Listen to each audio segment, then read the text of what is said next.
prefer in the native language like Hindi. Okay, just like everyone will understand, and I wanted to convey this message, to better way. So yeah, this is the dependency injection talk, and this is not about it. In this talk, it will not about the Dagger Hilt and the Dagger Android part. Both of the libraries are built on top of the Dagger 2 itself. Okay, and I will be taking one example of one app actually. That app is a Note app, which having the implementation of जो कि implementation होगा इसी का. Okay, this is the Note app. I created this Note app, which include few. It's work on the MEVM architecture. It's having a pretty much good amount of libraries. So इसके अंदर Dagger 2 is there. Okay, data binding, glide neuromorphism like view. This is the same kind of UI you will see on the CRED. Okay, so just wanted to learn about the Dagger and the neuromorphism UI. So that's why I created the application. Okay, I will be explaining you Dagger 2 implementation in this app, how you can do the same way. Okay, ठीक है. So I think I can start. Yeah, since okay guys, so Dagger 2 is a we are talking of first dependency injection. So why we need dependency injection क्यों जरूरत है maintainability के लिए. Okay, so I will go through each and every detail. So maintainability के लिए readability, testability, and flexibility, and teamability and extensibility. These are the things that we need DI dependency injection to have in our application. मैं सबके में जाऊंगा एक एक करके. बस few things I wanted to discuss first. Dependency injection जो है वो एक पैटर्न है, मोर ऑफ अ लाइब्रेरी. कोई लाइब्रेरी से ज्यादा एक इट्स अ पैटर्न. और हर ऐप जो भी आप लिखते हो, every code that you return and the object oriented programming language paradigm, उस सब में एक ना एक तरीके से या दूसरे तरीके से you are using the dependency injection. Okay, I show you a simple example. Okay, let's say कि आप in this part let's say कि आपने क्लास बनाया. ओके, वो क्लास जो है कोई for example there is a class called the mobile class. Okay, तो मोबाइल क्लास में क्या होगा, आप मोबाइल में क्या क्या जरूरत है, you need battery right mobile में, and you also require the processor to process. ठीक है, तो जो मोबाइल क्लास है आपका, दिस क्लास विल रिक्वायर्ड, इसके कंस्ट्रक्टर में आपको बैटरी, ठीक है, एंड बैटरी रिक्वायर्ड है इसमें, और आपको एक प्रोसेसर रिक्वायर्ड है. ओके, तो इसके अंदर प्रोसेसर रिक्वायर्ड है. ठीक है, दो चीज आपको रिक्वायर्ड है. तो इन दोनों को ही बोलेंगे कि mobile is totally depend on battery and processor. तो ये दोनों इसकी डिपेंडेंसीज हुई. विदाउट बैटरी और प्रोसेसर ये मोबाइल वर्क नहीं कर सकता है. ओके, तो आप दो तरीके से जो न्यू बंदे होंगे नॉर्मली क्या करेंगे, क्लास क्रिएट करेंगे मोबाइल की. ठीक है, और उसी क्लास के अंदर में एक ऑब्जेक्ट बना लेंगे यहीं पे, बैटरी का इक्वल टू न्यू बैटरी करके. ठीक है, और ऐसे ही करके एक प्रोसेसर बना लेंगे यहीं पे. ठीक है, तो इस केस में क्या होगा, अगर आप इंटरनली ही बनाते हो, आप कोई कंस्ट्रक्टर से नहीं लेते हो, तो टोटली डिपेंड हो जाएगा only these two batteries and processor. Okay, let's say कि आपका ये बैटरी कोई दूसरी कंपनी का. ओके, लिथियम आयन नहीं है, ये दूसरी कंपनी का बैटरी है, and processor is a media take. ठीक है, मीडिया टेक का प्रोसेसर है. तो आप टोटली इस पे डिपेंड हो चुके हो कि आपका प्रोसेसर और बैटरी कभी चेंज नहीं हो सकता. ठीक है, so this is totally dependent. But अगर आप ऐसे क्लासेस बनाते हो जिसके अंदर से आप बैटरी एंड प्रोसेसर बाहर किसी थर्ड पार्टी से लेते हो, लाइक कोई थर्ड पार्टी का काम है बैटरी और प्रोसेसर डालना, तो उस केस में क्या होगा कि आपका ये रिप्लेसेबल हो जाएगा आपका मोबाइल के अंदर ये components. Okay, so this is what the dependency injection is, कि आपका कोई जितनी भी डिपेंडेंसीज है आपके इस मोबाइल के क्लास के अंदर में, वो कोई और थर्ड पार्टी उसके अंदर जब इंजेक्ट करता है तो उसे हम डिपेंडेंसी इंजेक्शन बोलते हैं. सो this is the pattern of the dependency injection. So this is the dependency, and जो वैल्यूज इसके अंदर प्रोवाइड कराएगा, जैसे मेरा यूजर नाम का क्लास होगा. ओके, उसके अंदर मैं मोबाइल का एक ऑब्जेक्ट बनाऊंगा. This is mobile equal to new mobile, and इसके अंदर नाउ मैं स्नैप बैटरी में लिख दूंगा लिथियम आयन की, एंड मैं प्रोसेसर दूंगा स्नैपड्रैगन का, ठीक है, जो नया प्रोसेसर है। बाद में मैं अब दूसरा मोबाइल बनाऊंगा तो मैं उसके अंदर दूसरी बैटरी अपने हिसाब से और दूसरा सब डाल सकता हूँ। So this is I am providing the dependencies of mobile. Okay, so this is the basically the whole dependency injection is, यही होता है डिपेंडेंसी इंजेक्शन। और इसके लिए हमें डैगर की जरूरत या किसी भी लाइब्रेरी की हमें जरूरत क्यों पड़ी इसके अंदर में? ओके, तो थिंग इज कि आप जब भी डिपेंडेंसी इंजेक्शन प्रोवाइड करते हो कि आपने एक लाइन का लिखा, ठीक है, एक लाइन में कोई दिक्कत नहीं है, बट जब हम प्रोजेक्ट पे काम करते हैं, किसी भी ऐप पे काम करते हैं, तो there are lot of dependencies, हमको फिलअप करने में एक पूरी क्लास लगेगी या फिर मे बी मोर क्लासेस भी रिक्वायर्ड। सो जितने भी बॉलर पे कोड है ना, वो सारा रिमूव करने के लिए डैगर और other libraries is required. Okay, ठीक है, तो वो इसीलिए हम डैगर का यूज करते हैं और लाइब्रेरीज का यूज करते हैं। Alright, so let's start with the libraries. Okay, first libraries जो थी वो पहले जूस आया था। ओके, juice was the library developed by Google. Okay, so इसके अंदर में it's also good library, but at the same point of time it's a slow kind of library. If you compare with कि क्या आप changes कर सकते हो, उसके हिसाब से ये जूस काफी स्लो था। Then Dagger comes, okay, and Dagger 1, this is Dagger 1, designed by the Square वही कंपनी जिसका आप रेट्रोफिट यूज करते हो, इफ यू डोंट नो, और ओके एचटीटीपी यूज करते हो, ये वही कंपनी है। तो उसी ने डैगर 1 बनाया, और जो डैगर 1 के डेवलपर्स थे वो वही थे जिन्होंने जूस बनाया था। मतलब लाइक वो कंपनी छोड़ के जूस स्क्वायर ज्वाइन किया और उन्होंने सेम प्रपोज किया, we can do better, we can be improve in memory and in terms of dependency graph जो बनेगा, मैं आपको समझाऊंगा डिपेंडेंसी ग्राफ भी क्या होता है। तो वो सब चीजें इन टर्म्स ऑफ कैसे इंप्रूव करनी है, इसलिए उन्होंने डैगर 1 का प्रपोजल रखा and they implemented. And after the Dagger 1 there are few issues with the Dagger 1। First की प्रो गार्ड में आप यूज नहीं कर सकते हो। क्या होता है कि जब आप प्रो गार्ड यूज करते हो तो आपका कोड ऑब्स्क्यूट हो जाता है, राइट, मतलब like different different A B C में कन्वर्ट हो जाता है। तो डैगर 1 में वो करना थोड़ा मुश्किल आ रहा था, तो उसके लिए वो भी इशू था। सेकंड, आपका few classes are using reflection. Okay, so reflection अगर आप यूज करते हो, if you have heard about reflection, तो रिफ्लेक्शन क्या होता है नॉर्मली जावा में, कि आप किसी भी क्लास का मेथड और ऑब्जेक्ट, मेथड और फंक्शंस को एक्सेस कर सकते हो रिफ्लेक्शन के थ्रू। तो रिफ्लेक्शन का नुकसान क्या होता है कि रन टाइम में स्लो होता है। It can create some exceptions. Okay, so reflection is there in Dagger 1. So Google core team took the proposal, give the proposal, and they said ki we will remove the reflection and this part, the ProGuard part, and we will add more functional to it. Okay, so they developed the Dagger 2. So whenever you go to the website of GitHub, you will see that Google की जो team है ना, उन्होंने fork किया हुआ है Dagger 1 को। Okay, you will see that. तो उन्होंने ये पूरे फीचर्स दिए हैं उसके अंदर में कि आपका उन्होंने यूज किया annotation processing. Okay, and it will give you the compile time based graph, dependency graph. Okay, lot of ambiguity has been removed, lot of boilerplate has been removed, more annotations are come. Okay, I will explain you few of them annotations. So this is whole the Dagger 2 is कि like कैसे आया history उसकी। now we'll go about कि dagger 2 में क्या क्या चीजें हैं। बेसिकली आप तीन चीजें हैं डैगर 2 में। फर्स्ट चीज आपका कंपोनेंट। ओके, नेक्स्ट है आपका इंजेक्ट, ठीक है, एंड थर्ड है आपका मॉड्यूल्स। ठीक है, ये तीन बेसिक चीजें। ओके, जो डिपेंडेंसी प्रोवाइड करता है, okay, which is this is the module. Okay, module is a class और मैकेनिज्म जो डिपेंडेंसी प्रोवाइड करेगा आपको। Okay, providing the dependencies.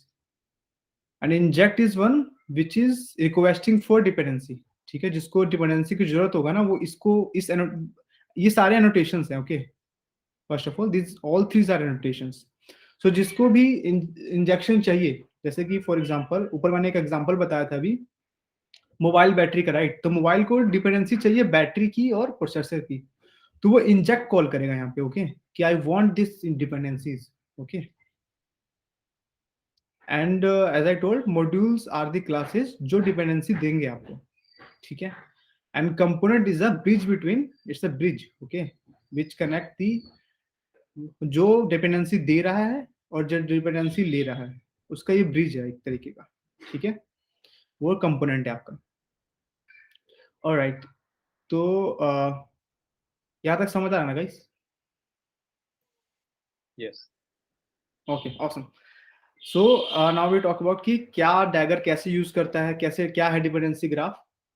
तो देखो क्या होता है ना डिपेंडेंसी ग्राफ के अंदर में कि डैगर को अगर कोई भी ऑब्जेक्ट बनाना है या देना है, जैसे आपका मोबाइल का एग्जांपल है, मोबाइल को अगर बैटरी और अगर प्रोसेसर चाहिए तो डैगर शुड नो कि वो कैसे बनता है, क्योंकि जब तक उसको पता नहीं चलेगा वो आपको डिपेंडेंसी कैसे देगा, राइट। ये कोई मैजिक तो है नहीं कि उसको आसमान में से समझ में आ जाएगा, उसको पता चलना चाहिए कि हाँ ये कैसे बनेगा। तो आपको वो बताना पड़ेगा उसको। तो दो तरीके हैं बताने के, ठीक है। फर्स्ट ऑफ ऑल पहला तरीका ये है कि आप इंजेक्ट का यूज करो। इंजेक्ट की खासियत क्या है, लाइक इंजेक्ट कंस्ट्रक्टर इंजेक्शन का यूज करो। आपने यहाँ पे इंजेक्ट लगाया, ओके, और आपने क्या किया, यहाँ पे इंजेक्ट लगा के आपने बैटरी भी दिया, प्रोसेसर भी दिया। फॉर एग्जाम्पल अभी टाइगर को पता है कि बैटरी और प्रोसेसर कैसे क्रिएट करना है, तो आपने इंजेक्ट लगाया और यहाँ पे बैटरी और प्रोसेसर दोनों मंगवा लिया। तो अब डैगर इतना स्मार्ट है ना कि वो उसको पता चल जाएगा कि बैटरी और प्रोसेसर की मैंने दे दिया तो मोबाइल बन गया। तो उसने कहा अरे अब तो मोबाइल भी बना दूंगा मैं। तो इतना स्मार्ट है, okay. If you ever go with the construction injection ना, तो वो आप अगर कंस्ट्रक्शन इंजेक्शन करोगे तो जिसपे वो परफॉर्म हो रहा है इंजेक्शन, जैसे मोबाइल क्लास से परफॉर्म हो रहा है, तो Dagger now able to also make the mobile object, okay. तो क्या होता है उस केस में, उसका जो ग्राफ बनता है ना, जैसे आपका ये ग्राफ है, हर एक पॉइंट है यहाँ पे, यहाँ उसको पता है बैटरी कैसे बनानी है, यहाँ पता है उसको प्रोसेसर कैसे बनाना है। अब उससे ये भी पता चलेगा कि भाई मोबाइल कैसे बनाना है, कैसे बनाना है, वो इन दोनों का ऑब्जेक्ट बना के इसको दे देगा, मोबाइल बन जाएगा, ठीक है। वो उसको ऐसे पता चल जाएगा इंटरनली। तो this is also the advantage of construction injection. There are multiple type of injection जो मैं बताऊंगा। उसमें से एक कंस्ट्रक्शन इंजेक्शन है जिसमें आप कंस्ट्रक्टर में ही मांग लेते हो कि मुझे ये डिपेंडेंसीज चाहिए। जैसे आप व्यू मॉडल यूज करते हो कभी, तो व्यू मॉडल में आप रेपोजिटरी का ऑब्जेक्ट मांगते हो ना कि हमको रेपोजिटरी चाहिए। तो अगर वो रेपोजिटरी दे देगा ना, तो उसको ये भी पता चल जाएगा कि व्यू मॉडल कैसे मुझे क्रिएट करना है, ठीक है। तो ये ऐसे ग्राफ बनते हैं उसके, ओके। तो ये वो चीजें हैं, तीन चीजें जो बेसिक चीजें हैं, component, inject and modules, okay. Now let's talk about the modules first, ठीक है। Then I go with the component and वो। तो मॉड्यूल्स में क्या होते हैं, modules as I told you, modules are the classes which is providing dependencies, okay. Okay, कुछ classes तो वो हो गई जो आप कंस्ट्रक्शन इंजेक्शन से बता दोगे अपने आप, ठीक है, इंजेक्ट का साइन लगा के, राइट। और कुछ क्लासेस है जिसका आप नहीं बता सकते, आप उस पर कंस्ट्रक्शन इंजेक्शन लगा नहीं सकते हो। जैसे फॉर एग्जांपल रेट्रोफिट, रेट्रोफिट को आपको ऑब्जेक्टिव बना के देना पड़ेगा, राइट। ये याद रखना कि जो क्लासेस आप बनाते हो ना, उस पे आप कंस्ट्रक्शन इंजेक्शन लगा के उसको बता सकते हो कि हाँ भाई ये ऑब्जेक्ट कैसे बनाना है। लेकिन जो क्लासेस आपने नहीं बनाई है या आपके प्रोजेक्ट में नहीं है, आप उसको कैसे बताओगे डैगर को कि कैसे बनानी है। जैसे फॉर एग्जांपल रेट्रोफिट का कैसे पता चलेगा डैगर को कि रेट्रोफिट का ऑब्जेक्ट कैसे बनाना है। तो आप क्या करोगे, एक मॉड्यूल का क्लास बनाओगे, okay. You will annotate as a module and you will create a class module, या जो भी आपका नाम होगा उसका, एपीआई लिख दो, एपीआई मॉड्यूल लिख दो, जो भी आपको रखना है। और इसके अंदर जो आप फंक्शन लिखो, तो उसके अंदर जिस जिस फंक्शन पे आप प्रोवाइड मेथड लिख दोगे, तो ये सेल्फ एक्सप्लेनेशन है कि ये प्रोवाइड मेथड बताएगा कि ये ऑब्जेक्ट कैसे बनता है, ओके। वो क्या देखेगा, पहले फंक्शन प्रोवाइड रेट्रोफिट, ठीक है, एंड देन उसका रिटर्न टाइप जो होगा ना, वो अपने ग्राफ में ऐड कर लेगा। अब इसका रिटर्न टाइप रेट्रोफिट है, ओके। तो it will make a block in its graph and वहां पे वो रेट्रोफिट लिख देगा कि oh now I can get the Retrofit object इस मॉड्यूल के इस प्रोवाइड फंक्शन से, okay. So provide function are used for providing the actual dependency, okay. And module classes वो होते हैं जो मॉड्यूल क्लासेस के अंदर ही प्रोवाइड्स होते हैं बेसिकली, ठीक है। और हम लोग कंपोनेंट के अंदर प्रोवाइड तो बताएंगे नहीं, हम लोग मॉड्यूल डायरेक्टली बताते हैं क्लास के अंदर, ओके, कंपोनेंट के अंदर अंदर, ठीक है। ये प्रोवाइड और मॉड्यूल इज द सेम कि लाइक ये क्लास होता है, इसके अंदर आप प्रोवाइड के मेथड लिखोगे, ठीक है। जो जो क्लासेज आप नहीं बना सकते हो, दो तीन एग्जांपल और दे देता हूँ आपको। आप जैसे डेटाबेस से क्लास नहीं बना सकते, राइट, रूम डेटाबेस का, उसके लिए भी आपको एक फंक्शन लिखना पड़ेगा, प्रोवाइड का फंक्शन, ठीक है। अब उसका फंक्शन लिख के उसका रिटर्न टाइप जो होगा ना, उसी टाइप का वो ऑब्जेक्ट बना लेगा अपने ग्राफ के अंदर में, ठीक है। यहाँ पे जैसे आपने रूम का दिया तो वहां एक और रूम का वो एक ऑब्जेक्ट बना लेगा रूम डेटाबेस का, ठीक है। तो ऐसी क्लासेस जो आपको आप इंजेक्ट के थ्रू नहीं दे सकते हो, कंस्ट्रक्शन इंजेक्शन के through, you have to provide, you have to write a provide method for that, okay। for a few or more example is shared preference also is the one, right।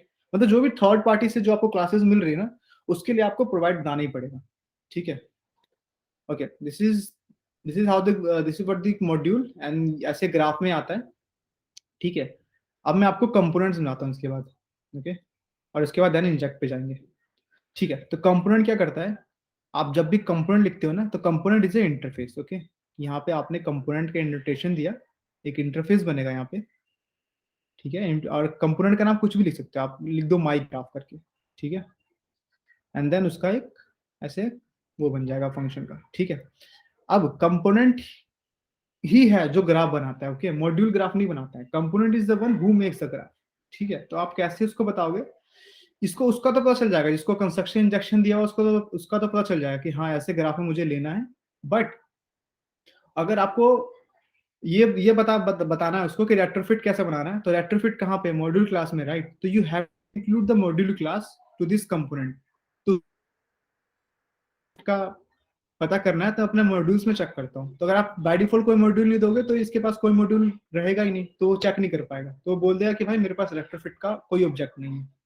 अगर आपने normally class बना के ऐसे छोड़ दिया और आप graph से बोल रहे हो कि भाई मुझे रेट्रोफिट का ऑब्जेक्ट चाहिए, तो वो नहीं दे सकता क्योंकि उसके पास कोई तरीका ही नहीं है। So you have to add, यहाँ पे आपको मॉड्यूल्स को देने पड़ेंगे। तो इसके अंदर एक मॉड्यूल्स का एक प्रॉपर्टी रहता है, इसको इक्वल टू करके मॉड्यूल का जो भी आपका क्लास नेम है वो क्लास नेम लिख के डबल डॉट और क्लास लिख दो, तो वो समझ जाएगा। उसके अंदर वो देखेगा रिटर्न टाइप, क्या क्या रिटर्न टाइप है, जो जो रिटर्न टाइप मिलते जाएंगे उसका वो ग्राफ बनाते चला जाएगा। और उसका भी ग्राफ बनाते चला जाएगा जिसका कंस्ट्रक्शन इंजेक्शन है, ठीक है, सबका ग्राफ बना लेगा। ठीक है, अब इसने जो ये ग्राफ बनाया हुआ है ये इंटरनल ग्राफ है, ठीक है, ये बाहर किसी को नहीं पता है। तो या मैं उसको बताऊंगा बाहर कैसे निकालता है, वो ये खुद इंटरफेस निकालेगा वो ग्राफ की वैल्यूज, ठीक है। वो कैसे निकालेगा, पहले हम अब इसका इंजेक्शन पहले समझ लेते हैं, तब मैं आपको बताता हूँ।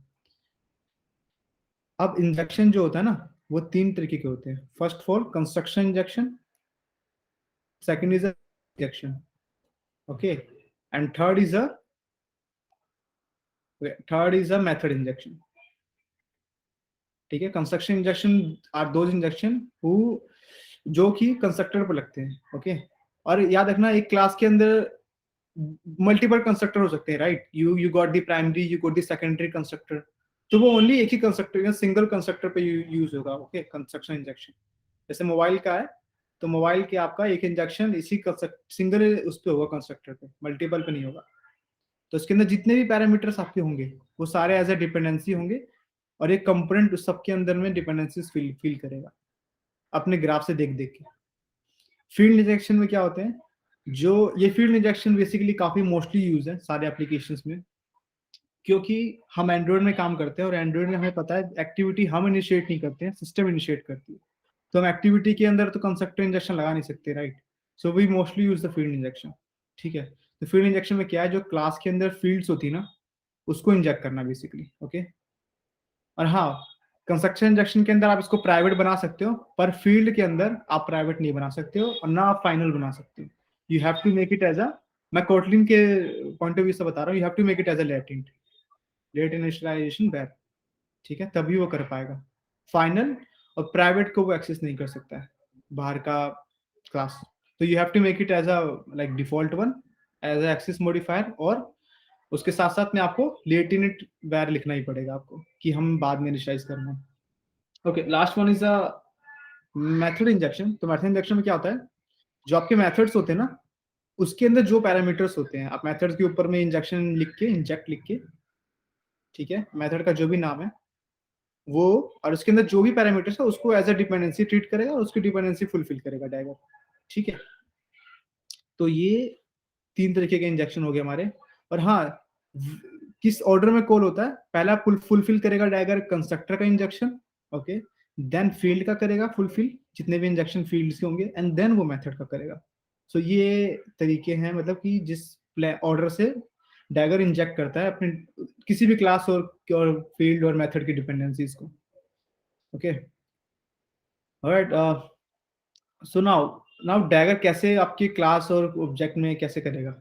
सो जैसे हमने फील्ड इंजेक्शन हम लोग एक्टिविटीज में यूज करते हैं, राइट, कि आपने एक्टिविटी के अंदर जितनी भी फील्ड, जैसे आपको वी मॉडल का हो गया ऑब्जेक्ट बनाना हो, if you wanted to make a object of share preferences, इन सब का बनाना हो, तो हम क्या करते हैं, इसके अंदर एक मेथड बनाते हैं, वॉइड मेथड करके, वॉइड तो चलो जावा हो गया, फन इंजेक्ट करके, आप इसका नाम कुछ भी लिख सकते हो, इंजेक्ट तो मैंने अपने हिसाब से लिख दिया, आपने कुछ भी लिख सकते हो, इंजेक्ट और उस क्लास का नाम जिसके अंदर आपको इंजेक्ट करना है, ठीक है। तो मैंने यहाँ पे एक्टिविटी लिख के कॉलन मेन एक्टिविटी लिख दिया, ठीक है। मेन एक्टिविटी वो एक्टिविटी होगा जिसके अंदर मुझे इंजेक्ट करना है, ओके।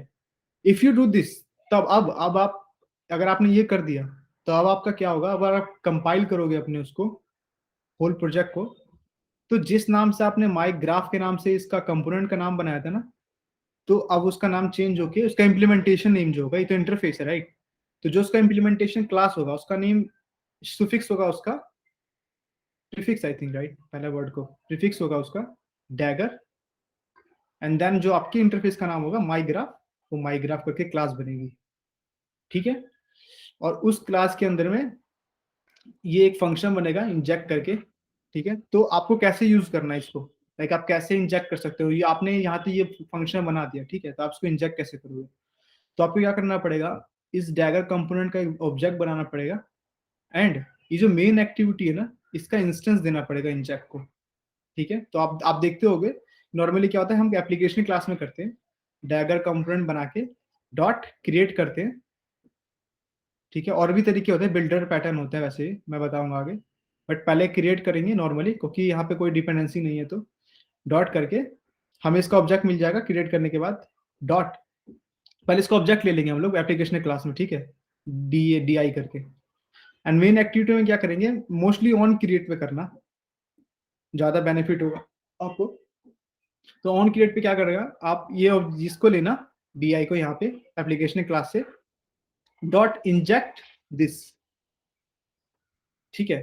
तो जब आप रन करोगे ना एप्लीकेशन को, तो क्या, वैसे तो कंपाइल टाइम में ही एरर बता देगा, इसका जब सबसे बड़ा फायदा यही है कि कंपाइल टाइम में सारी डिपेंडेंसी फिल इन कर देता है, ठीक है। तो जैसे ही इंजेक्ट करोगे सबसे पहले ये देखिएगा एक्टिविटी के अंदर में कौन कौन से फील्ड इंजेक्शन हैं, जो भी आपने फील्ड इंजेक्शन या फिर क्लास के अंदर जो फील्ड बनाए होंगे इसके ऊपर किस किस पे इंजेक्ट लगा हुआ है, इंजेक्ट जैसे आपका व्यू मॉडल पे लगा हुआ है, तो अब वो क्या करेगा, इसका जो इंटरनल ग्राफ है ना, वो इंटरनल ग्राफ में देखेगा कि अच्छा इसका व्यू मॉडल इस यहाँ से क्रिएट कर सकता हूँ इस प्रोवाइड मेथड से, तो वो इस प्रोवाइड मेथड को कॉल कर देगा, प्रोवाइड मेथड का रिटर्न टाइप व्यू मॉडल है, ठीक है, तो उसके अंदर सीधा ये असाइन कर देगा, यहाँ पे जो भी इंजेक्ट जिस फील्ड पे रखा हो आपने उस पर वो असाइन कर देगा, और उसका डिपेंडेंसी ऐसे उसको मिल जाएगी, ठीक है। So this is the whole process कि कैसे डैगर, बेसिक प्रोसेस कि कैसे डैगर मॉड्यूल्स क्या होते हैं, कैसे डीआई का ग्राफ बनता है, कैसे वो उसको इंजेक्ट करता है, ये पूरा ये है। यहाँ तक में कुछ समझ आएगा इस कुछ भी? And Yeah. are you covering like just the difference between how bind works instead of provides? What I mean, like what happens if we use ed provides, or like what happens if we use ed bind? Yes, I'm covering those part as well. Okay, yeah. And this is a basically basic overview कि कैसे काम करता है चीज, जिसको पहली बार में या फिर और भी मतलब अपने कॉन्सेप्ट क्लियर करने थे तो उसके लिए ये, okay. Yeah, sure, no worries. Alright, मैं एक बार प्रोजेक्ट में जाके, ओके, और किसी का कुछ अभी पूछना हो बेसिक में, prominence, Pankaj, bro, anything? No, अभी तक क्लियर है ना सब कुछ? अभी तक क्लियर है। ठीक है, ठीक है, ओके।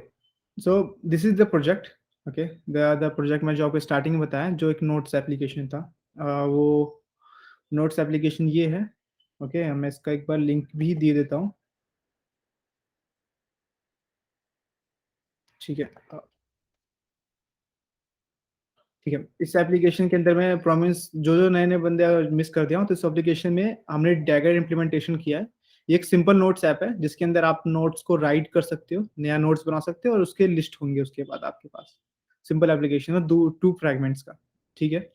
तो इसमें आप कैसे डिजाइन करोगे कि हाँ मुझे इसके अंदर में कैसे डीआई लगाना है आपको, तो ये टोटली एमवीवीएम बेस पे है, ठीक है।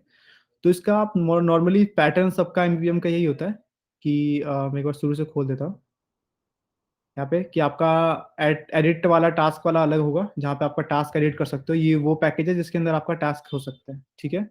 ये टास्क वो पैकेज है जिसके अंदर आपका लिस्ट ऑफ टास्क शो होगा, ठीक है। एंड यूटिल्स के कुछ पैकेज है, एंड देन डेटा के पैकेज वो है जहाँ से आप डेटा गेट करोगे, जो भी आपने डेटाबेस में सेव कर रखा होगा ना, वो डेटा गेट करोगे लिस्ट पे शो करने के लिए। और ये भी वही पैकेज है जिससे आप डेटा एंटर भी कर सकते हो, मतलब डेटाबेस में ऐड भी कर सकते हो। तो ये दोनों पैकेज, एडिट टास्क और टास्क, दोनों इसी को यूज करेंगे, ठीक है। और इसके अंदर एक मेन DI है, ओके, ये मेन कंपोनेंट है, ठीक है। तो इस कंपोनेंट में पहले मैं कंपोनेंट को छोड़ के ऐप मॉड्यूल में दिखा देता हूँ।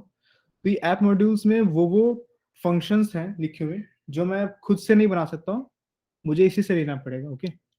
जैसे कि डिस्पैचर है, डिस्पैचर का मैंने बना रखा है, रूम डेटाबेस का बना रखा है, लोकल डेटा सोर्स का बना रखा है, ओके। इसका प्रोवाइड्स का बना रखा है रिमोट के लिए। और मैंने ये 2-3 चीजें मैं बताऊंगा इसके लिए भी क्या है ये क्वालिफायर वाला एनोटेशन, ये क्यों क्रिएट करते हैं। उससे पहले मैं एक चीज और बताता हूँ, एनोटेशन थोड़ा बताता हूँ, एक स्कोप बताता हूँ, स्कोप सॉरी एनोटेशन नहीं, स्कोप बताता हूँ। स्कोप क्या होता है इसके अंदर गाइस, कि स्कोप का मतलब होता है कि कोई भी ऑब्जेक्ट है ना आपका, जो ग्राफ के अंदर में जो ऑब्जेक्ट्स हैं उसकी लाइफ टाइम, ठीक है। तो क्या होता है ना कि अगर आप किसी भी डिपेंडेंसी इंजेक्शन को बोलते हो कि इंजेक्ट करने के लिए, तो वो इंजेक्ट जितनी बार बोलोगे आप वो उतनी बार इंजेक्ट कर देगा, मतलब न्यू क्रिएट करके।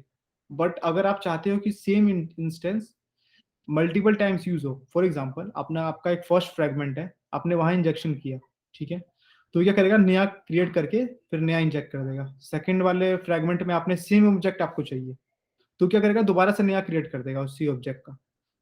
तो ये अगर आपको नहीं चाहिए, आप चाहते हो कि भाई मेरा सेम ऑब्जेक्ट हर जगह यूज हो, तो उसके लिए आप उसको स्कोप बताओगे उस ऑब्जेक्ट का कि भाई कितना बड़ा स्कोप रखना है। तो अभी डायग्राम में सबसे बड़ा स्कोप जो है ना टॉप पे, वो है, वो आपको बाय डिफॉल्ट मिलता है, आप बना भी सकते हो कस्टम स्कोप, जो आपको मिलता है वो है सिंगलटन @सिंगलटन। तो जिस जिस प्रोवाइड मेथड पे या जिस जिस इंजेक्ट कंस्ट्रक्टर इंजेक्शन पे आप सिंगलटन लिख देते हो ना, तो डैगर जब भी उसका ऑब्जेक्ट बनाएगा ना, तो जब तक वो ग्राफ जिंदा है ना, ये ग्राफ जब तक है, ग्राफ की भी एक लाइफ होती है, जब तक ये ग्राफ है ना तब तक वो ऑब्जेक्ट जिंदा रहेगा। मतलब लाइक उसका स्कोप वो डिस्ट्रॉय नहीं होगा, वो ही रीयूज ही होगा। मतलब लाइक अगर फर्स्ट फ्रेगमेंट ने सेम ऑब्जेक्ट की डिमांड किया और सेकंड फ्रेगमेंट ने सेम ऑब्जेक्ट का डिमांड किया, तो वो उसी सिंगलटन ऑब्जेक्ट को देगा विदाउट क्रिएटिंग एनी अदर, मतलब न्यू क्रिएट नहीं करेगा, सेम ही ऑब्जेक्ट को दोनों को प्रोवाइड करेगा वो, क्योंकि इसका scope is a life time of whole graph. चलिए ठीक है, स्कोप का मतलब ही होता है ऑब्जेक्ट का लाइफ टाइम, ठीक है। तो दिस इज द सिंगलटन जो हमें बाय डिफॉल्ट उससे मिलता है डैगर से। आप अपने कस्टम स्कोप भी क्रिएट कर सकते हो, ठीक है। ओके, सो ये बेसिक थोड़ा बताना था। तो इसके अंदर में एज यू कैन सी मैं सिंगलटन यूज किया हुआ है, क्योंकि मैं नहीं चाहता कि मेरा रूम डेटाबेस बार बार क्रिएट हो। सेम मैंने यहाँ पे डिस्पैचर के लिए किया है, आई थिंक सबके लिए मोस्टली मैंने सिंगलटन ही यूज किया है, क्योंकि आई डोंट वांट कि मेरा डेटा दोबारा क्रिएट हो ये same object. I want to be use in the both screens, like task वाला जहाँ पे मुझे लिस्ट मिल रहा है और जहाँ पे मुझे एडिट करना है उसको, ठीक है। Okay, now we go to the app component. तो ऐप कंपोनेंट में if you see I you also, जो आप जिस मॉड्यूल में, ओके, ऐप मॉड्यूल जो है आप ऐप कंपोनेंट में यूज कर रहे हो, राइट। तो ऐप कंपोनेंट में जो आप स्कोप दोगे ना, ये तो सिंगलटन ऑफ स्कोप मैंने उसका लिया है, अगर आप जो भी स्कोप दोगे वही सेम ऑफ स्कोप आपको यहाँ यूज करना पड़ेगा। फॉर एग्जाम्पल अगर मैं कस्टम स्कोप बना के, मान लो कस्टम स्कोप अंकित नाम होता है उसका, तो अगर मैंने अंकित लिखा है ना कंपोनेंट पे, तो मॉड्यूल्स के हर एक मेथड में मुझे @अंकित ही यूज करना है, ओके। नहीं तो वो नहीं चलेगा, क्योंकि ग्राफ तो यही बनाता है ना, ऐप कंपोनेंट ही ग्राफ बनाता है। तो ऐप कंपोनेंट के ऊपर में जो भी स्कोप एनोटेशन होगा, वही एनोटेशन आपको सारे ऐप जो जो मॉड्यूल्स आप यूज करना चाहते हो इस कंपोनेंट में, उसमें यूज करना होगा आपको, ठीक है। तो अभी अभी के लिए फिलहाल मैंने सिंगलटन यूज किया था कंपोनेंट में। तो अब जितने भी डिपेंडेंट मतलब जितने भी इसके मॉड्यूल्स हैं, उन सब में मुझे @सिंगलटन ही यूज करना पड़ेगा, अगर मैं चाहता हूँ कि मेरा ये ऑब्जेक्ट का लाइफ टाइम होल कंपोनेंट मतलब होल ग्राफ हो, ठीक है। Okay, now there's a concept of subcomponent also. Okay, so what is the subcomponent, why we required it, मैं एक बार यहाँ बता देता हूँ। okay, जो मैंने बताया कि component is responsible for creating graph, so component की वजह से ही ग्राफ बनते हैं, जितने भी ग्राफ है कंपोनेंट ही बनाता है, राइट। तो अब ये कंपोनेंट है, इसके अंदर मॉड्यूल्स हैं, ठीक है। ये आपका ऐप मॉड्यूल हो गया, कई लोग यहाँ पे नेटवर्क मॉड्यूल भी बनाते हैं जिसके अंदर नेटवर्क के ऑब्जेक्ट मिलते हैं, जैसे जीसोन का, मोशी का ऑब्जेक्ट, ठीक है। ऐप मॉड्यूल में आपका शेयर प्रेफरेंस हो गया, डेटाबेस हो गया, ऐसे टाइप के ऑब्जेक्ट मिलेंगे आपको। तो ये एक ऐप कंपोनेंट हुआ, ठीक है। और there is a small components also which we call the sub component. तो सब component के लिए भी annotation है सब component नाम से. ओके, सब कंपोनेंट की क्यों जरूरत है? अच्छा, फॉर एग्जांपल जैसे कि आपको एक यूजर है, ओके, जो लॉग इन करता है फोन से, ठीक है, फोन से लॉग इन किया, अब वो यूजर अपना काम करने लग गया, ठीक है, अब वो यूजर लॉग आउट होता है, ठीक है, जैसे ही लॉग आउट हुआ तो आप चाहते हो कि जैसे यूजर लॉग आउट हो ना, तो वो मेरा जो व्यू मॉडल के अंदर जो भी डेटा सेव है उस यूजर ने लॉग इन किया था, वो तब तक चले जब वो लॉग इन हो, लॉग आउट के बाद वो निकल जाए, मतलब ओके, मतलब ऐसा हो मेरे मेरे उसमें फोन में. तो आप चाहते हो कि जब तक कि लॉगिन का प्रोसेस हो ना तभी वो हो, राइट? ओके, कि मतलब उसका जितना शॉर्टर टाइम उसका यही हो कि लॉगिन के प्रोसेस तक हो, अगर लॉगिन से बाहर चला जाए तो उसके डेटा सब कुछ खत्म हो जाए, मतलब मुझे नहीं चाहिए उसका डेटा. तो वैसे के लिए हम नॉर्मली सब कंपोनेंट यूज करते हैं.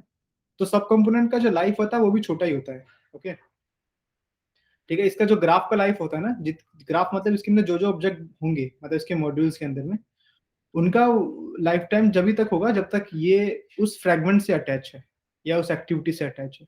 ओके, सब कंपोनेंट्स का, ठीक है. और सब कंपोनेंट्स क्या होते हैं, उनके पेरेंट्स होते हैं सब कंपोनेंट्स के. तो इसका पेरेंट हमने ऐप कंपोनेंट लिया हुआ है.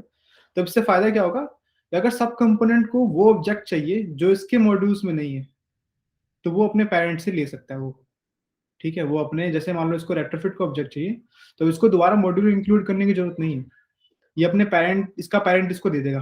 अगर डिपेंडेंसी में, अगर मान लो किसी का ये कोई ऑब्जेक्ट बना रहा है, फॉर एग्जांपल ये आपका सर्वर एपीआई का ऑब्जेक्ट बना रहा है जिसकी डिपेंडेंसी में इसको रेट्रोफिट चाहिए इस सब कंपोनेंट के अंदर में, तो ये नेटवर्क से, ये नेटवर्क मॉड्यूल से ये ऐप कंपोनेंट इसको निकाल कर दे देगा, because it's a parent component और ये सब कंपोनेंट इस पेरेंट का. आपको ऐप कंपोनेंट के अंदर बताना भी पड़ेगा कि ये मेरा सब कंपोनेंट है. सो उसी उसी वे में ऐप कंपोनेंट अलाउ भी करेगा अपने ग्राफ से देने के लिए. जब तक आप नहीं बताओगे कि this is my sub component, it will, ये अपना डिपेंडेंसी ग्राफ में से वो ऑब्जेक्ट नहीं निकाल के देगा इसको, सब कंपोनेंट को, ठीक है. So you have to also include करना पड़ेगा वहां पे क्लास के अंदर में कि this is my sub component, and if I required any of the object from your side you should provide me those dependencies, अगर जरूरत पड़ी तो.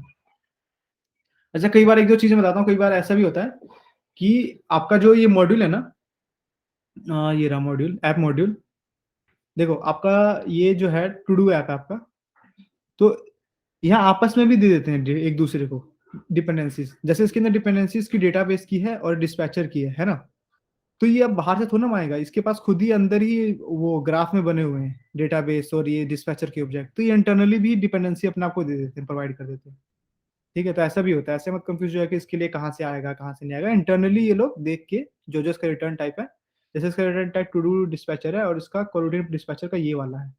हालांकि मैंने यहाँ लिखा नहीं है रिटर्न टाइप, बट यही है कोरूटीन डिस्पैचर, ठीक है. तो इंटरनली में ही डिपेंडेंसी इंजेक्शन भी करते हैं ये लोग.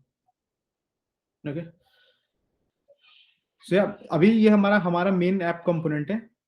ये ऐप कंपोनेंट बेसिकली जब आप एप्लीकेशन ग्राफ में क्रिएट करते हो ना एप्लीकेशन में, तो जो इसका ग्राफ होगा ना, ऐप कंपोनेंट का ग्राफ जो बनेगा, जिसके उस ग्राफ के अंदर कौन कौन से ऑब्जेक्ट होंगे जो ऐप मॉड्यूल में मैंने प्रोवाइड किए हो, ऐप मॉड्यूल बाइंड्स में किए हो और वी मॉडल फैक्ट्री में किए हो, ये तब तक ग्राफ जिंदा रहेगा जब तक पूरा आपका ऐप रहेगा, मतलब alive in the process, Android process में, ठीक है. और सब कंपोनेंट्स का जब तक उसका खुद का काम है. जैसे फॉर एग्जांपल जो टास्क है ना, इसके मैंने सब कंपोनेंट्स बना रखे हैं यहाँ पे, देख रहे हो, क्योंकि मुझे सिर्फ, मैं चाहता हूँ खाली ये अपने टास्क फ्रेगमेंट में ही इंजेक्ट करे, ठीक है. तो मैंने इसका अपना अलग बना रखा है और एडिट का भी अपना अलग बना रखा है.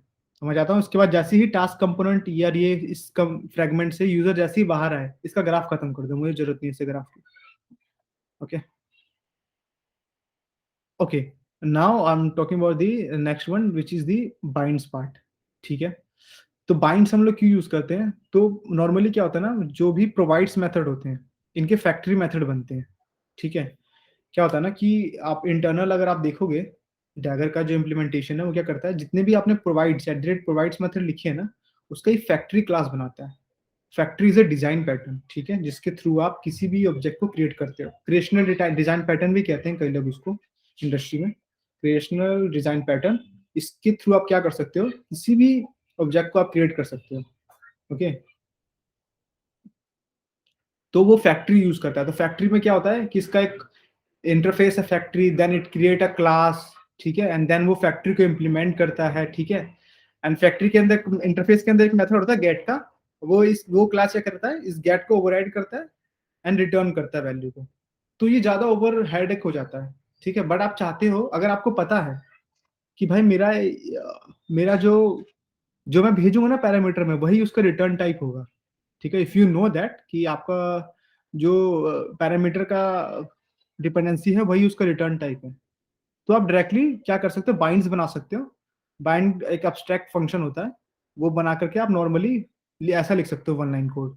नहीं तो आपको क्या लिखना पड़ता है यहाँ पे, मैं दिखा देता हूँ। एब्स्ट्रैक्ट हटा के यहाँ प्रोवाइड्स आप लिखते, okay, and what you will do, will write here and you with the return task repository, ठीक है।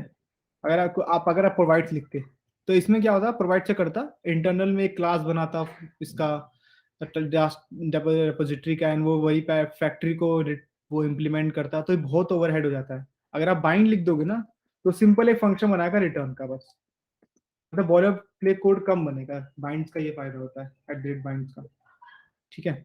और बाइंड्स के लिए you have to make it as abstract, ठीक है। अगर आपने फंक्शन को एब्स्ट्रैक्ट कर दिया, so you have to make your class also abstract. So the module is now abstract module. Okay. So far, so good, guys. Any I questions? see in DOSA project they use both binds and provides for the same method, right? For every class we are using binds and provides, but we are using only one method. We are supposed to use only one method, correct? Like आपको अगर आपको object बनाना है, आपको full object, जैसे आप provides में, मैं बना रहा हूँ, जैसे ये रूम का डेटाबेस बनाना है आपको ऑब्जेक्ट रिटर्न टाइप में, यही आपको पास नहीं करना जो आपको पैरामीटर में दिया हुआ है। If you are not passing that one as a return type, and if you wanted to make a new object like this one, then you have to use the that one provide method. But if you have the this one kind of implementation, जहाँ पे आपका जो parameter है वही आपका return type होगा, मैं इसका भी समझाऊंगा ये मतलब क्या हुआ इसका। वही अगर रिटर्न टाइप हुआ आपका, तो आप इजिली अब्स्ट्रैक्ट करके उसको बाइंड्स लिख सकते हो। तो ये बस आपका क्या करेगा, बॉर्डर प्लेट कोड कम कर देगा, बाइंड्स मतलब फालतू ये क्लासेस क्रिएट नहीं करेगा, एक सिंपल मेथड बना के रिटर्न कर देगा। क्योंकि इन द एंड क्या होता है गाइस, कि आप अगर आप डैगर यूज कर रहे हो ना, तो जितने भी कोड जनरेट होंगे वो रहेंगे आपके कोड में ही ना। जब भी आप कंपाइल करेगा एपीके में, तो अब वो आप ही के कोड है। तो ट्राई टू ऑप्टिमाइज इट कि ज्यादा कोड ना बने, डैगर ज्यादा कोड ना जनरेट करे, उसके लिए बाइंड्स जैसे मेथड्स हम लोग यूज करते हैं, ओके। क्योंकि इन द एंड वो आपके कोड में ही रहेगा, ये कोई मैजिकली साइड नहीं हो जाता, ठीक है। जब भी आप कंपाइल या किसी को कोड देते हो, तो वो साथ में जाता है कोड, ठीक है। And understand? why it is mandatory? I mean, like I've seen in DOSA, okay, see, if at all I require binds based on the condition, I'll use binds or else I'll go with provide. But I see it is like a mandate thing where we are using both binds and provides whenever we create a class, right? So I see in Dagger injection, it is like both is there, both binds and provides. You Yeah, can you go and try. check in DOSA project. Na? Okay, okay. Right. Let's see. Huh. You can pick any Dagger injection class. आपके अभी है कोई दिमाग में तो बताना, मैं भी सर्च कर देता हूँ। Go to purchase flow module, something like that. Purchase I flow, don't remember the name, but something with purchase flow, something. Ah, yeah, pe na. हाँ. Can you just go to the location of that? Location this, okay. हाँ. Oh yeah. See, the purchase flow view model भी है. I guess that is a bind class. Yeah. हाँ, तो जो इसका return type जो ये होगा एक्टिविटी, वही जा रहा होगा इसका purchase flow. But this is not used. This binds, no, we are not using it.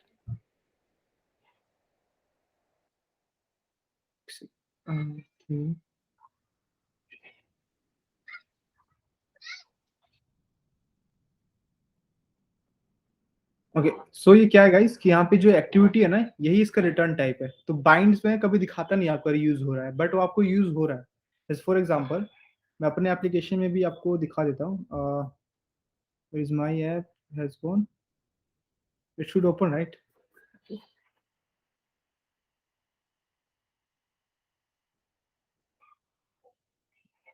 It is creating a new one, or it's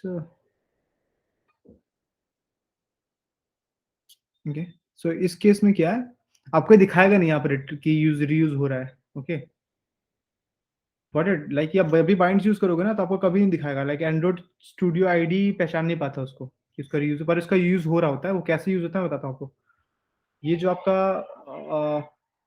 Ramayan ने जो बताया ना, ये रिटर्न टाइप, तो अगर आप देखोगे ये परचेस फ्लो एक्टिविटी इंटरफेस को इंप्लीमेंट कर रहा है, विच is a purchase flow view. ठीक है, और यही परचेस फ्लो व्यू हम लोग यहाँ यूज कर रहे हैं एज अ व्यू, करेक्ट। तो इंटरनली इस व्यू की वैल्यू देने के लिए एक हमें चाहिए वैल्यू, राइट, कि इसकी अगर डिपेंडेंसी हमें पूरी करनी है तो वन वी रिक्वायर्ड, राइट, हमें एक जरूरत है। तो हमने एक अब्स्ट्रैक्ट कैसे बना लिया फ्लो व्यू करके। ओके, सो जब जब डैगर इसके अंदर इसकी डिपेंडेंसी दे रहा होगा तो वो इस क्लास के लिए कोई फंक्शन, कोई क्लास क्रिएट नहीं करेगा। लाइक इस फंक्शन के लिए, इस रिटर्न टाइप के लिए, it will directly create a single function and it will return. And ये क्या करेगा, इसके अंदर एज अ व्यू के अंदर में जैसे डिपेंडेंसी दे देगा। Got it Ramya? Yes, yes, Ankit. Yeah. Okay, that's why वहां पे बाइंड्स किया है, मतलब कोड को बचाने के लिए। Okay, Okay. Because wherever I saw it was not used, so I was just confused, like why exactly these people are using it. ये यूज होता है बट यहाँ शो नहीं करता आईडी, ये पहचान नहीं पाता इसको। Okay. Okay, What happens if I remove that binds?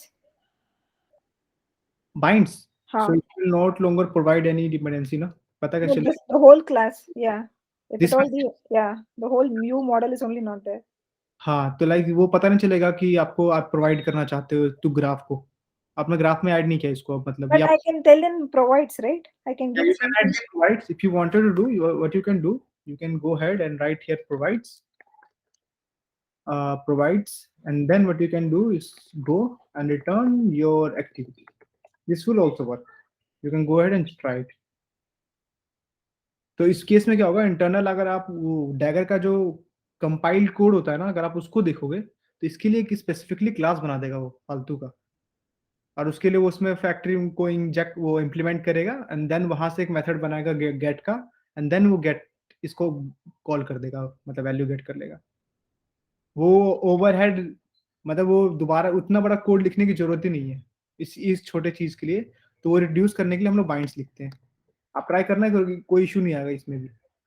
Binds में आपको यहाँ पे एब्स्ट्रैक्ट लिखना पड़ेगा। ओके, यू अंडरस्टैंड राइट क्या कह रहा हूँ? Yes, got it. Yeah. Okay, right,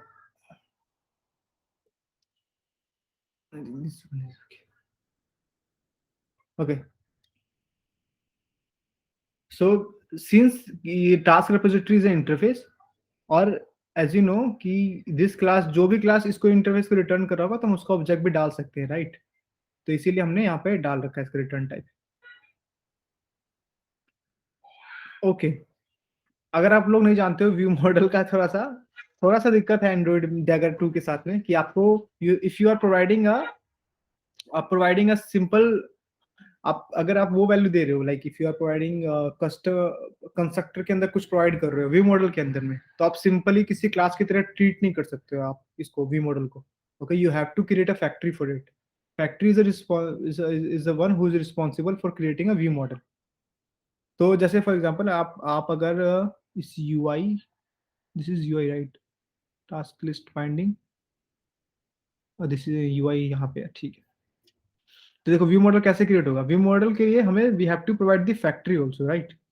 then factory क्या करेगा, उस टास्क व्यू मॉडल क्रिएट करेगा। सो इसीलिए it's not normal in Android कि आप किसी व्यू मॉडल के अंदर में कोई कंस्ट्रक्टर के अंदर में वैल्यूज पास करते हो। You have to create factory for it. तो उसके लिए फिर आपको क्या करना पड़ेगा, मल्टी बाइंडिंग यूज करनी होगी उनके व्यू मॉडल क्रिएट करने के लिए। एक सिंपल उसके अंदर एक ऑब्जेक्ट डालने के लिए, जैसे कंस्ट्रक्टर में you have to make a factory, then you have to create a module class उसके लिए, और व्यू मॉडल करने के लिए। ये मैं बताता हूँ कैसे काम करता है। इससे पहले app module, app component, inject, everything is clear और नॉट, लाइक गाइस, लाइक आगे Yes, Ankit. Yes. Yes, clear. ठीक है, ठीक है। अब इसका हाँ एक लास्ट चीज यहाँ भी क्लियर कर देता हूँ, ये बाइंड इंस्टेंस क्या होता है। देखो जब भी आप सिंगलटन यूज करते हो ना, तो सिंगलटन का एक नुकसान है कि आप जब भी सिंगलटन यूज करोगे तो वो, मैं क्या करता हूँ, नेक्स्ट एक नया पेज बना लेता हूँ, भर गया है। ओके, जब आप सिंगलटन यूज करते हो तो वो क्या करता है ना, जिस ऑब्जेक्ट पे आपने सिंगलटन यूज किया हुआ है या जिस प्रोवाइड्स पे आपने सिंगलटन यूज किया हुआ है, तो वो क्या करेगा, आप जब भी उस ऑब्जेक्ट को आप मंगवाओगे, लाइक डैगर उस ऑब्जेक्ट का यूज करेगा किसी के इंजेक्शन के लिए, तो वो उसको डबल चेक करेगा। ओके, डबल चेक अप्लाई होता है हमेशा। दैट मीन्स पहले उसकी वैल्यू को चेक करेगा कि इज नल है कि नहीं है, देन अगेन वो चेक करेगा वो नल है कि नहीं है। This is the implementation of dagger 2। ये इम्प्लीमेंटेशन ही है। whenever you use any scoping custom scope ना, it will use the double check। Okay, तो अगर आप चाहते हो कुछ कुछ फंक्शन कुछ ऑब्जेक्ट के ऊपर कि वो डबल चेक ना करे, तो what you can do is better, और सिंगलटन भी रहे, दोनों चीज आप चाहते हो कि डबल चेक ना हो, फालतू में इतना कॉस्ट ना लगे डबल चेक का, और वो सिंगलटन भी रहे, लाइक उसका ऑब्जेक्ट जो है जब तक रहे जब तक आपको ग्राफ है। तो एक सिंपल हैंडी तरीका क्या है, जैसे आप एप्लीकेशन कंटेक्स्ट का चाहते हो तो आप एक फैक्ट्री मेथड बना लो कंपोनेंट का। ओके, एंड फैक्ट्री मेथड में एक फंक्शन बना लो क्रिएट का, एंड उसके अंदर जो जो पैरामीटर्स आप चाहते हो कि जिनका स्कोप पूरे ग्राफ में भी रहे और डबल चेक भी ना हो, उनका क्या करो, eight the rate bind instance लगा के अब उसको सीधा कॉल कर सकते हो, राइट। तो इससे क्या फायदा होगा कि आपका सिंगलटन भी होगा ये, बट इसके अंदर डबल चेक यूज नहीं होगा। So this is basically bind instance for, correct. So अब आप फैक्ट्री को क्रिएट कैसे करो, ऐप कंपोनेंट का ऑब्जेक्ट कैसे क्रिएट करोगे, आप यहाँ जाओगे एप्लीकेशन के अंदर में, डैगर ऐप कंपोनेंट, डैगर तो लेगा राइट। मैंने आपको बताया था ना कि जब दोबारा एक बार रिबिल्ड होता है तो आप जो भी आपका इसका नाम है, DI का नाम है, मैं इसको नीचे कर देता हूँ ताकि आपको सिर्फ यही दिखे, जो भी आपका कंपोनेंट का नाम है उसके आगे डैगर लग जाता है। तो यहाँ dagger app component dot factory, factory method वो है कि मतलब आपने फैक्ट्री का एक कोई इंटरफेस बना रखा होगा, डॉट क्रिएट, इसको क्रिएट करने के लिए इसके अंदर हमने एप्लीकेशन कंटेक्स्ट दे दिया। नाउ डैगर इसको स्टोर कर लेगा अपने ग्राफ के अंदर में, और उसको डबल चेक भी नहीं होने देगा, और उसको अलाइव भी रखेगा जब तक हमारा पूरा एप्लीकेशन है जिंदा है, क्योंकि this is the main graph app component. ठीक है, this is what the bind instance for. Okay, so we have covered for this one singleton component। Okay, now let's talk about the uh, let's talk about the view model first of all, क्योंकि because it's important। So as I told you कि अगर आपको जब भी if you want to provide construct parameter in a constructor of view model, you have to create a view factory method for it। ठीक है, normal में भी अगर आप कोई डिपेंडेंसी इंजेक्शन नहीं भी यूज कर रहे हो, अगर आप कोई कंस्ट्रक्टर में कुछ पास करना चाहते हो व्यू मॉडल के, तो आपको व्यू मॉडल फैक्ट्री क्रिएट करनी पड़ेगी। तो आपको क्या करना पड़ेगा, एक सिंपल क्लास बनाओ, उसके अंदर में एक उसको एक्सटेंड करो view model provider dot factory से, एंड आपको एक मेथड ओवरराइड होगा which is a create method. So ये क्रिएट मेथड क्या करता है, आपका व्यू मॉडल क्रिएट करता है। ठीक है, अब वहां से क्या करो, आप व्यू मॉडल को क्रिएट करो यहाँ से। अब हम देखते हैं कि हमने ड्रैगर में कैसे क्रिएट किया है, व्यू मॉडल को कैसे गेट करना है यहाँ से। तो we use here as a multi binding use करते हैं हम लोग। Why we require multi binding, I will let you know in 1 minute. Okay, तो क्या होता है कि आपका हो सकता है कि आपका एक एक्टिविटी मल्टीपल वी मॉडल के साथ काम करे। ठीक है, हो सकता है, right, they could be a chance. तो इसीलिए हम लोग मल्टी बाइंडिंग करते हैं। मल्टी बाइंडिंग मीन्स कि सो मैनी डेटा को एक साथ में हम लोग बाइंड कर लेते हैं आपस में, एंड देन उसको किसी डिपेंडेंसी इंजेक्शन में हम लोग प्रोवाइड कर देते हैं। ठीक है, तो this is what the multi binding is. कि लाइक सेट आप एग्जांपल ले लो, जिसका हमने सेट बनाया दो बार, दूसरा मतलब और भी वैल्यूज डालें सेट के अंदर में, और हमने वो सारा सेट की, और किसी को जरूरत है, मान लो किसी कंस्ट्रक्शन इंजेक्शन में जरूरत है मल्टीपल वैल्यूज की, तो हम वो पूरा सेट मल्टी बाइंडिंग के थ्रू दे सकते हैं। Okay, this is for multi binding use for. तो व्यू मॉडल क्यों यूज हुआ है, क्योंकि view model can be different. मान लो इस व्यू मॉडल का कंस्ट्रक्टर के अंदर कोई और पैरामीटर हो, ठीक है, मान लो इसके अंदर मैं शेयर प्रेफरेंस भेज रहा हूँ, इसके अंदर डेटाबेस भेज रहा हूँ, और इसके अंदर मान लो मैं रेपोजिटरी भेज रहा हूँ। तो मतलब यूज तो व्यू मॉडल ही कर रहे हैं, बट वैल्यूज डिफरेंट डिफरेंट है, राइट। एंड तीनों को क्रिएट करने के लिए, अगर मैंने कंस्ट्रक्टर में कुछ भेज दिया, तीनों को क्रिएट करने के लिए I required a factory method.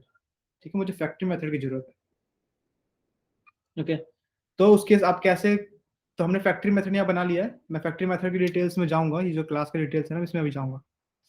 उससे पहले हम क्या करते हैं, व्यू मॉडल की को कैसे यूज करते हैं, तो आप कैसे मल्टी बाइंडिंग करोगे, you have to create annotation.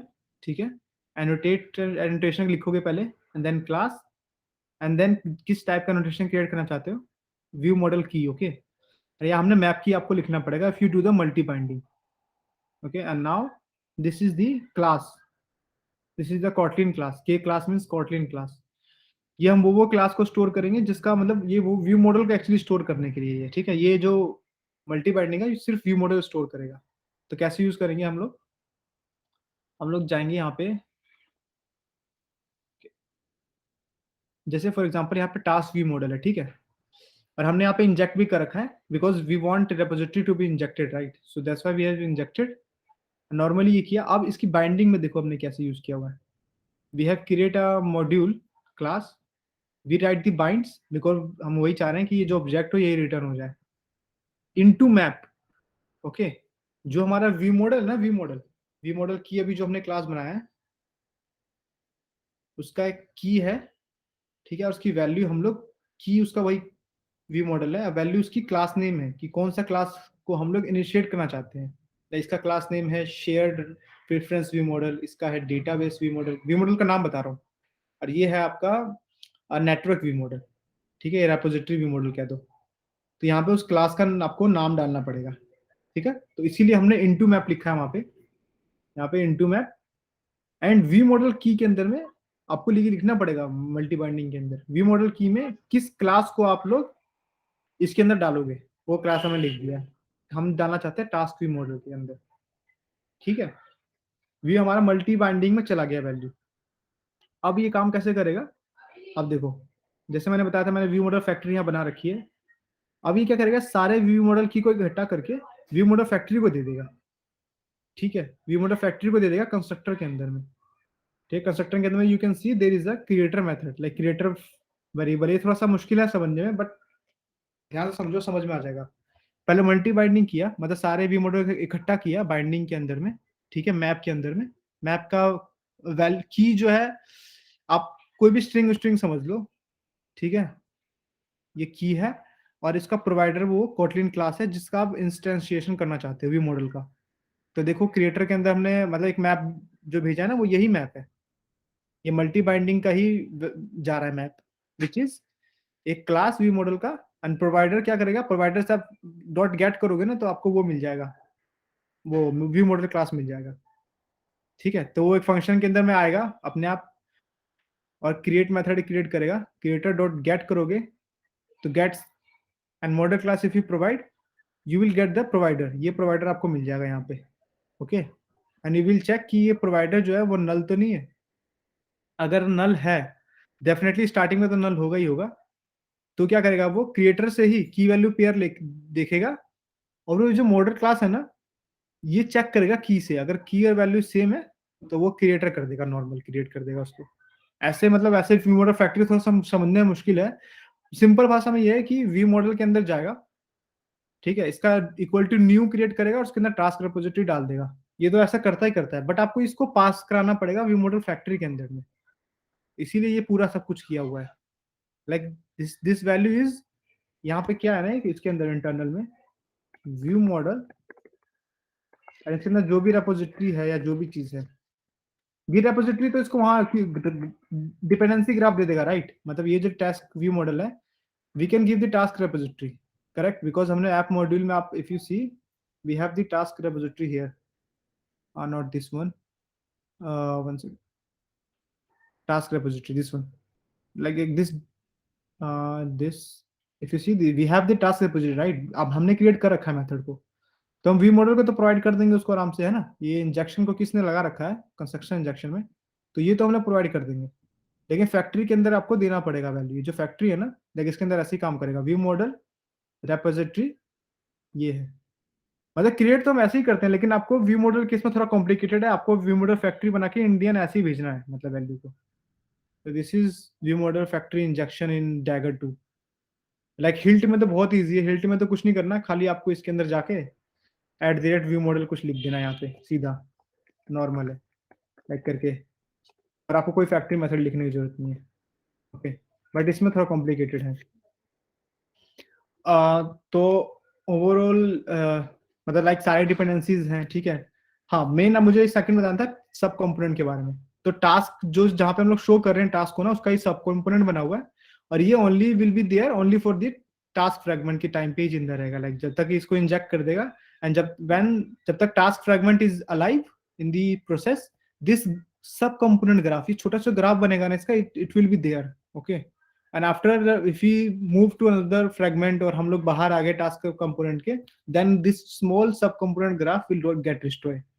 अब मैंने आपको बताया था कि कैसे कम्युनिकेशन करेगा, तो कुछ नहीं करना आपको, जो सब कंपोनेंट का जो इंटरफेस वाला क्लास है ना, मेन कंपोनेंट में जाओ, ऐप कंपोनेंट में जो मेन आपका ग्राफ है, उसके अंदर में आप तो यहाँ पे लिख देना है, मॉड्यूल्स के अंदर में उसका नाम लिख देना है टास्क कंपोनेंट,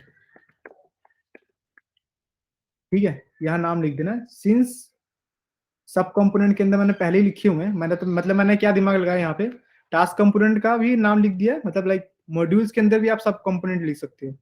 तो मैंने क्या किया, एक सब मॉड्यूल बनाया, एक सिंपल एम्प्टी सब मॉड्यूल, और उसके अंदर मैंने दोनों कंपोनेंट, सब कंपोनेंट है ना, एक टास्क कंपोनेंट और एक ये एडिट टास्क कंपोनेंट का, दोनों का ही मैंने यहाँ पे सब कंपोनेंट लिख दिया है, ताकि मुझे बार बार लिखना ना पड़े।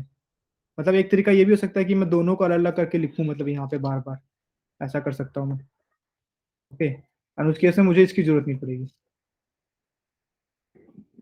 यहाँ पे कोमा लगाना है, या तो ऐसा भी कर सकता हूँ। अब मैं ऐसा भी कर सकता हूँ कि मॉड्यूल बना के दोनों सब कंपोनेंट के ऐड कर दिए, तब सब कंपोनेंट का क्या फायदा हुआ कि सब कंपोनेंट अब सारे वो मेथड्स और वो डिपेंडेंसी एक्सेस कर सकता है जो इस मेन ग्राफ के पास है, जो ऐप कंपोनेंट के पास है, जो मतलब ऐप मॉड्यूल के अंदर है, जो ऐप मॉड्यूल बाइंड्स के अंदर है, और जो व्यू मॉडल फैक्ट्री के अंदर है, वो सबको एक्सेस कर सकता है ये छोटे छोटे सब कंपोनेंट्स, ओके। मतलब यहाँ भी मैंने वही सेव व्यू मॉडल के लिए किया है, एंड दिस इज सब कंपोनेंट।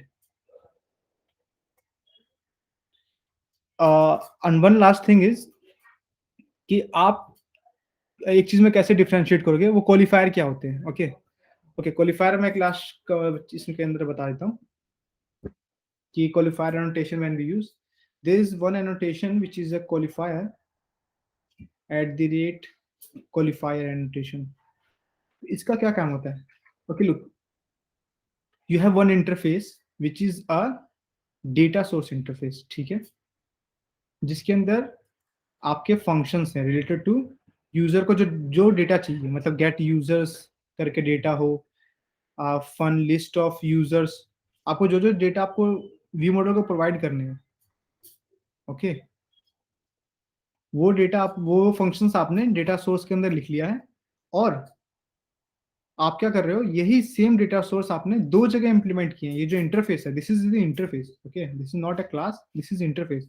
ये आपने दो जगह यूज किया, कहाँ कहाँ, एक आपने लोकल डेटा सोर्स में इंप्लीमेंट किया है, ठीक है, और एक आपने नेटवर्क सोर्स में इंप्लीमेंट किया, राइट। जैसे आप इसके नेम बता रहे हैं, लोकल डेटा सोर्स में वो मेथड्स हैं जो डेटाबेस से मिलेंगे यूजर्स को, मतलब गेट यूजर्स अगर यहाँ से कॉल करता है यूजर, तो इसको डेटाबेस वाले यूजर्स देगा, अगर नेटवर्क वाला कॉल करता है तो इसको नेटवर्क वाला, मतलब नेटवर्क से जो सर्वर से जो गेट होके आएगा ना, गेट यूजर्स, वो मिलेगा। तो आप डिपेंडेंसी इंजेक्शन इसको आप कैसे डिफरेंशिएट करेगा, क्योंकि डिपेंडेंसी इंजेक्शन क्लास तो इसका बनाएगा, मतलब लाइक डिपेंडेंसी इंजेक्शन हमने इस बता रखा है उसको कि रिटर्न टाइप डेटा सोर्स हो, ठीक है, कैसे, जैसे बताता हूँ आपको मैं, you can see nap modules, there is a two, ये देख रहे हो, इस वाले प्रोवाइड मेथड का डेटा जो रिटर्न टाइप है, और इस वाले मेथड रिटर्न टाइप बिल्कुल सेम है, राइट, करेक्ट। अब कोई बंदा चाहता है कि मुझे रिमोट का डेटा चाहिए, मतलब रिमोट वाला मुझे ऑब्जेक्ट चाहिए, जैसे कि आपका ये डिफॉल्ट टास्क रेपोजिटरी है ना, इसके अंदर देखो तो मैंने दो टाइप भेज रखे हैं ना, दो type, task local and task remote. इसका क्लास नेम सेम रहेगा, बस मैंने वेरिएबल में देखो कैसे दो टाइप है। अब मैं चाहता हूँ टास्क लोकल डेटा सोर्स में ना मुझे लोकल वाला वैल्यू मिले, मतलब ये रहा वो क्लासेस, मतलब this is a remote one जिसने डेटा सोर्स रिमोट वाला कर रखा है, और ये वाला लोकल वाला है जिसने लोकल वाली क्लास है, डेटा सोर्स इसने इंप्लीमेंट कर रखा है। तो मैं मतलब कैसे बताऊंगा कि मुझे टास्क रिमोट चाहिए या मुझे लोकल चाहिए, तो उसके लिए क्वालिफायर होते हैं। Qualifier special kind of annotations होते हैं जो डिफरेंशिएट करते हैं, ओके, एनोटेशन के बेस पे। तो मैं क्या करूंगा, एक क्वालिफायर का एनोटेशन बनाऊंगा जिसका नाम होगा टास्क रिमोट डेटा सोर्स, और एक क्वालिफायर का एनोटेशन क्लास बनाऊंगा जिसका नाम होगा टास्क लोकल डेटा सोर्स। और जो मैंने प्रोवाइड मेथड लिखा हुआ है ना, इसके ऊपर मैं ये क्या करूंगा, यहाँ पे ये टास्क रिमोट डेटा सोर्स डाल दूंगा, ओके, एंड सेम क्या करूंगा, इसके ऊपर मैं टास्क लोकल डेटा सोर्स डाल दूंगा। अब क्या होगा, ये जैसे ही टास्क डिफॉल्ट टास्क रेपोजिटरी जैसे इंजेक्ट कॉल कर रहा है, राइट, इंजेक्ट मींस कि इसको जितने भी इसकी पैरामीटर्स हैं कंस्ट्रक्टर के अंदर में सब कुछ इसको चाहिए, तो डिस्पैचर तो दे देगा ये। अब इसको लोकल डेटा सोर्स देना होगा, तो मैं क्या करूंगा आगे @लोकल डेटा सोर्स वाला वही एनोटेशन क्लास बनाऊंगा क्वालिफायर वाला जो मैंने वहां बनाया था। तब इसको देख के क्या करेगा डैगर, वो ये बोलेगा अच्छा अब मुझे डिपेंडेंसी देनी है इसको डाटा सोर्स की, पर मैं कौन सा वाला इम्प्लीमेंटेशन दूं, मेरे पास तो दो प्रोवाइड मेथड लिखे हुए हैं, राइट, मतलब मैंने दो प्रोवाइड मेथड लिखे हुए ना डेटा सोर्स के। तब ये ही क्वालिफायर के बेस पे चेक करेगा, okay it required remote data source, okay okay, so मैं ये वाला प्रोवाइड मेथड इसको देता हूँ, ठीक है, क्योंकि इसको ये वाला चाहिए, क्योंकि इसने बता रखा है कि मुझे ये क्वालिफायर के रिमोट वाला चाहिए, और इसने टास्क वाला बता रखा है, राइट। तो जो उसने वहां डिमांड कर रखा है क्वालिफायर के बेस पे कि मुझे रिमोट वाला चाहिए, तो वो यही सेम दिखेगा वहां पे एनोटेशन, ओके, ऐप मॉड्यूल्स के अंदर में, और उसके बेस पे ये प्रोवाइड मेथड को रिटर्न करेगा, ठीक है। तो ऐसे आप इंटरफेस का यूज मतलब मल्टीपल जगह कर सकते हो अगर इम्प्लीमेंट कर रखा है आपने, जैसे डेटा सोर्स का एग्जांपल है, और आप क्वालिफायर का ऐसे यूज कर सकते हो। So this is it guys for the whole session. This is the every things that I can cover from Dagger 2 that I have covered, okay, and like this is the same thing, requesting dependencies and field injection में क्या क्या होता है, कि field में private नहीं हो सकते, वो सब चीजें इसके अंदर का उसके अंदर है कंपोनेंट्स में, स्कोप में। एंड जिस तरीके से एप्लीकेशन कंपोनेंट के ग्राफ बनता है, ये अलग ग्राफ होता है, ये टास्क सब कंपोनेंट है। तो everything I have covered for the Dagger 2. That's it guys. Okay, hope you guys learned something in this part. Yes, Ankit, we have learned a lot.